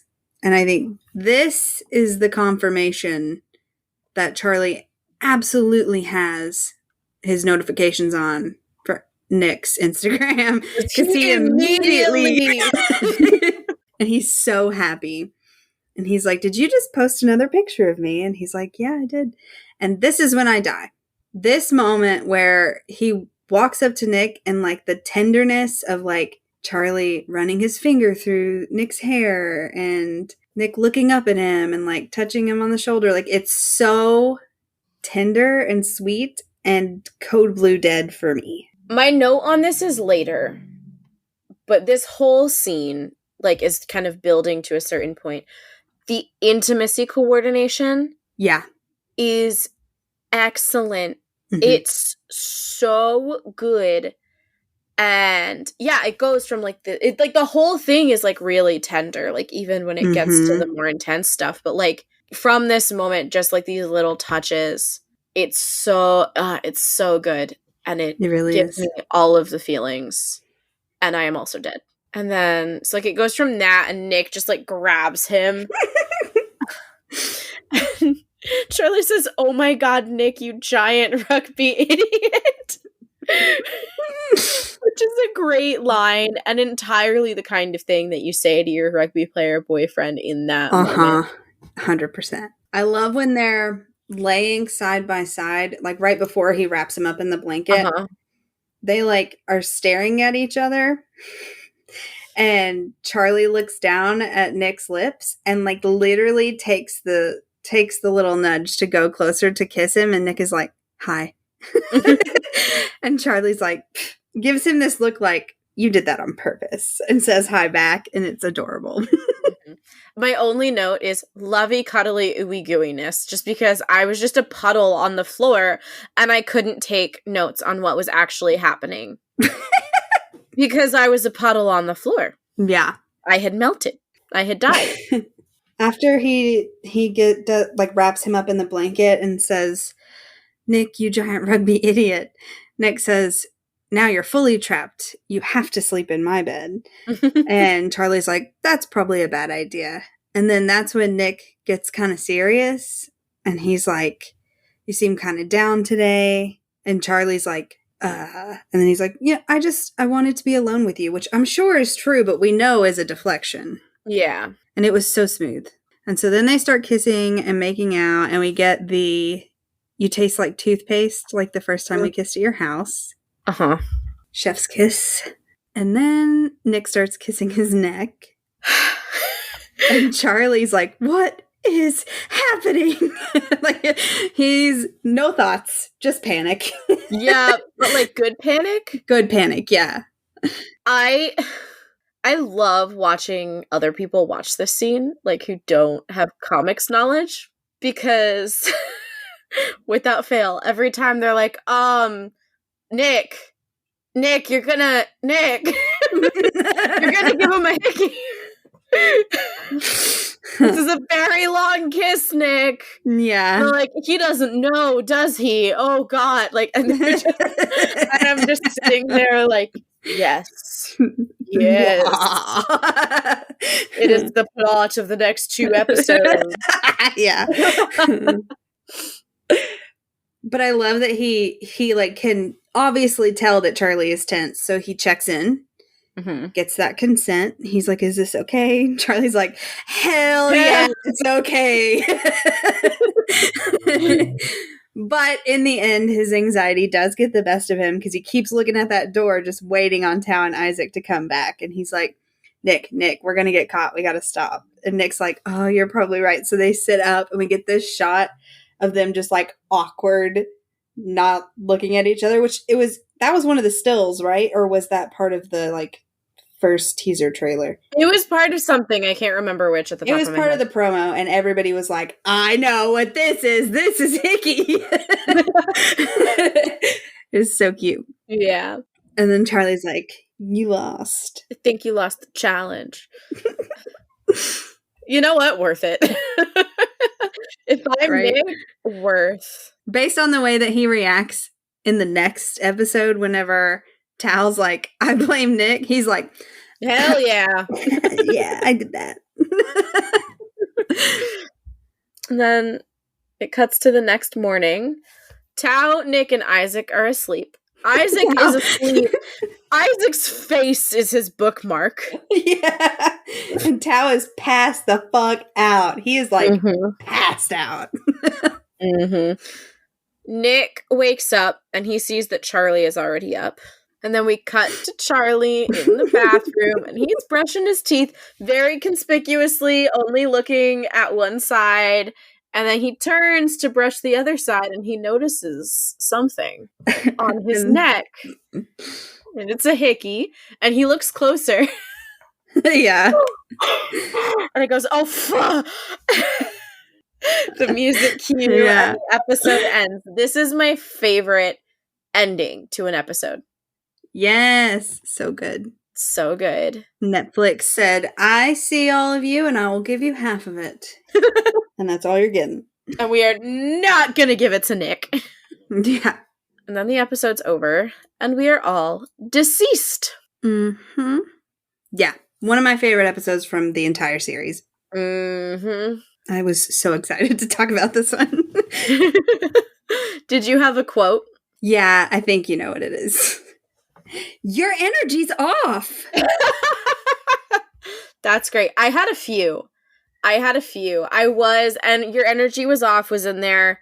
You're being gay. Good job. Carry on was in there. But I went with, it's the most Instagrammable city in the world, arguably. And I'm sorry, but nowadays you have to have like a 7-step skincare routine. So if I pack too much, then it's the patriarchy, not my fault. This is Imogen's episode for our quotes. It is Imogen's episode. But I also just, in that moment, I saw myself like 6 years ago. And 100%. Where'd you fall on the scale? 15,000? 15. What about you? I gave it a 5. 5 out of 5. I also wrote out my, and this is why. Mr. Ajayi and Mr. Farouk, the handhold at bedtime the first night, Tao and Elle being Tao and Elle, Imogen standing up for herself, putting Ben in his place, and the tenderness and adorableness of the toothpaste scene. 5 out of 5. I'm dead. Yeah, same. All right, so before we wrap everything up, we do just kind of want to talk about, if you missed our announcement at the beginning of our last episode or any of our posts on Instagram, we have launched a Patreon. Yes! And it's very exciting. We have some super fun things planned. We've got some bonus episodes. We've got Ashley's fanfic spreadsheet is up over there. We're going to be posting some outtakes and deleted scenes, and I'm already foreseeing a few from this episode specifically. And we have a lot of other stuff going on over there as well. A queer book club. And I'll just tell you, our first bonus episode is going to be about the Red, White, and Royal Blue movie. And our first book club pick is the book, Red, White, and Royal Blue. So that's going to be super fun. And we are trying to plan a spooky Halloween live watch for later in the month. And there's just lots of really cool stuff going on over there. Lots of things that we're planning. A huge thank you to everyone who is already supporting us over there, because y'all are the best and we love you. Yes. And I've already gotten some new fanfic recs. They're like, I didn't see this one on your spreadsheet. And I'm like, thank you. Please continue to send them. Yeah. This was the ulterior motive behind putting yes. Let me collect all of the fanfics. Yeah, we are just super grateful for everyone's support. Yeah, thank you so much. Yes, and if you haven't already and you would like to support us, you can hop on over there. Yeah, so if you're interested at all, you can follow the link in the show notes and come join us to have lots of fun and get many a bonus content. Woo! So I think that about wraps us up for today. And of course, this is a bi-weekly podcast by two bisexuals, and we will be back in 2 weeks to talk Season 2, Episode 5, Heat, with a very special guest. Ooh, I'm so excited. So excited. If you want to follow us online, we are at Why Are We Cast on all platforms. And if you like this, please consider rating and reviewing us. And until next time, bye. Bye.